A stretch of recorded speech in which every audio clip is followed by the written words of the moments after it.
Chicken दबा के खाने वालों, ये वीडियो आप सबके लिए है। आप चिकन दबा के खाइए और चिकन दबा के आपकी इम्यूनिटी दबाएगा और मर्दों में औरतों के लक्षण भी ले आएगा, हार्मोनल इम्बैलेंस।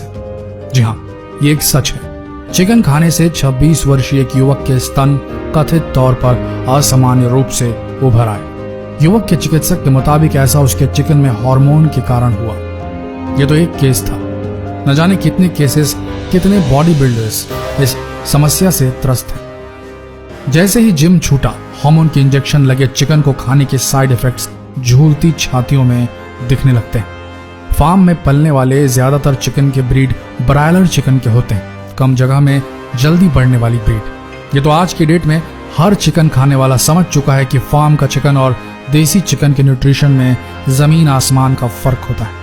जहां घर पे नेचुरल तरीके से पाली गई चिकन में न्यूट्रिटिव वैल्यू ज्यादा पाई गई है, वहीं फार्म चिकन तो आलू हो चली है। और सिर्फ यही नहीं, इन फार्म में पाली गई ब्रायलर चिकन्स के जरिए मानव शरीर में एंटीबायोटिक्स पहुंच रहे हैं, बेहद खतरनाक डोसेज में। एंटीबायोटिक मुर्गियों को बीमारी से बचाने और उनके तेजी से विकास के लिए दिया जाता है, जो इंजेक्शन और दानों में मिलाकर दिया जाता है। फिर एंटीबायोटिक्स इन्हें खाने वालों के शरीर में पहुंच जाते हैं।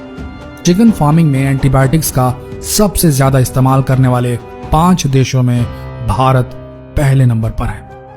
अब जानिए कौन से खतरनाक एंटीबायोटिक्स इस्तेमाल किए जा रहे हैं चिकन की ग्रोथ मेंटेन करने के लिए, उनका वजन बढ़ाए रखने के लिए। Oxy tetracycline, chlor tetracycline, doxycycline, enrofloxacin, ciprofloxacin, neomycin, amino glycosides. जबकि इन एंटीबायोटिक्स को WHO ने इंसान के लिए खतरनाक बता रखा है। टेट्रासाइक्लिन और फ्लोरोफिनोलोन्स, ये जो एंटीबायोटिक्स हैं, ये कॉलेरा, मलेरिया, रेस्पिरेटरी और यूरिनरी ट्रैक्ट इन्फेक्शंस के इलाज में इस्तेमाल किए जाते हैं। जानवरों पर इनके इस्तेमाल से परिणाम ड्रग रेजिस्टेंट बैक्टीरिया के रूप में सामने आते हैं। ड्रग रेजिस्टेंट बैक्टीरिया मतलब ऐसे बैक्टीरिया की प्रजाति पैदा होना जिन पर मौजूदा एंटीबायोटिक दवाइयां काम न करती हो। अब सोचिए, ये बैक्टीरियल स्ट्रेन अगर किसी इंसान में इन्फेक्शन कर दे तो उसका इलाज कैसे हो सकेगा। भारत में एंटीबायोटिक रेजिस्टेंस के प्रभाव से हर साल लगभग 57,000 नवजात शिशुओं की मौत हो जाती है, क्योंकि एंटीबायोटिक्स का असर मां के जरिए बच्चे पर भी पड़ता है। और एंटीबायोटिक रेजिस्टेंस भारत में डॉक्टरों द्वारा बेवजह एंटीबायोटिक देने के अलावा फार्मिंग किए हुए चिकन को खाने से भी बढ़ रहा है। Centre for science and environment CEC study में यह कह चुका है कि एंटीबायोटिक बीमारी होने पर दिए जाते हैं, ना कि रोग से बचाव या ग्रोथ के लिए। बेवजह दवाएं देने से न सिर्फ मुर्गियों पर दुष्प्रभाव होगा, बल्कि उसे खाने वाले के शरीर में भी ये दवाएं बिना जरूरत पहुंच जाएंगी। CEC की फरवरी 2018 में आए रिपोर्ट के मुताबिक भारत में पोल्ट्री के लिए पाए जाने वाले पशुओं को हर साल करीब 2700 टन एंटीबायोटिक्स खिलाए जा रहे हैं। कोल्स्टी एंटीबायोटिक भी दिया जाता है। क्या है ये, जानिए।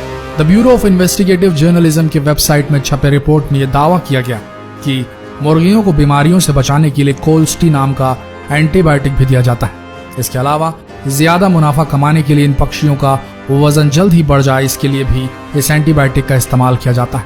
कोल्स्टीन का इस्तेमाल गंभीर रूप से बीमार लोगों पर करना चाहिए। किसी भी अन्य परिस्थिति में ये पर्यावरण और मानव शरीर दोनों के लिए जहर माना जाता है।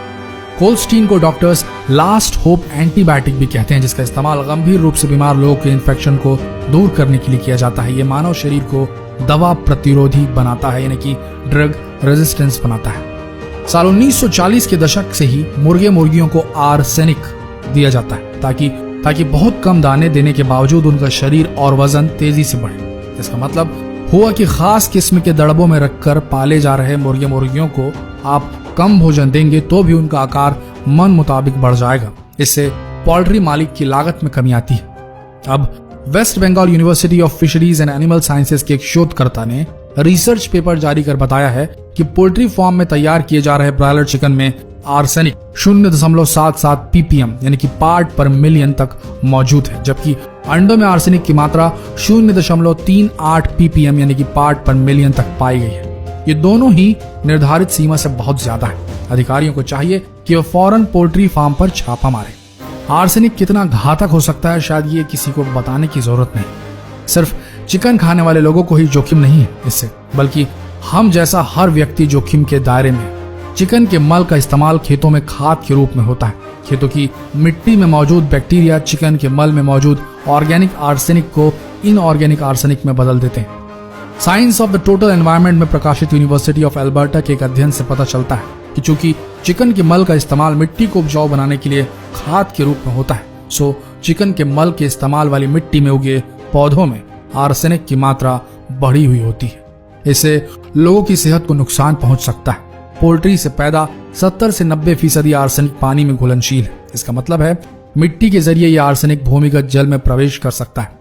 पोल्ट्री के आर्सेनिक मिले अवशिष्ट मल, चुग्गे तथा पंख आदि दुधारू पशुओं को प्रोटीन के आहार के तौर पर खिलाए जा रहे हैं। ऐसे में आर्सेनिक मिला चुग्गा पोल्ट्री को खिलाने का चलन अन्य खाद्य पदार्थों को भी आर्सेनिक के जरिए दूषित कर सकता है। डॉक्टर्स तथा पूरी मेडिकल बिरादरी को आगे बढ़कर अभियान चलाना चाहिए और मांग करनी चाहिए कि पोल्ट्री उत्पादन बगैर आर्सेनिक के हो। सेहत के लिए गैर जरूरी जोखिम पैदा होने की आशंका को देखते हुए FSSAI तथा ड्रग कंट्रोलर को आर्सेनिक मिले फीड एडिटिव्स के चलन को दी गई मंजूरी वापस ले लेनी चाहिए। यूरोप के उदाहरण से हमें पता है कि बिना आर्सेनिक के भी पोल्ट्री का उत्पादन हो सकता है। शेष दुनिया में आर्सेनिक के उपयोग पर प्रतिबंध लगा दिया गया है, लेकिन भारत में अब भी आर्सेनिक का चलन जारी है।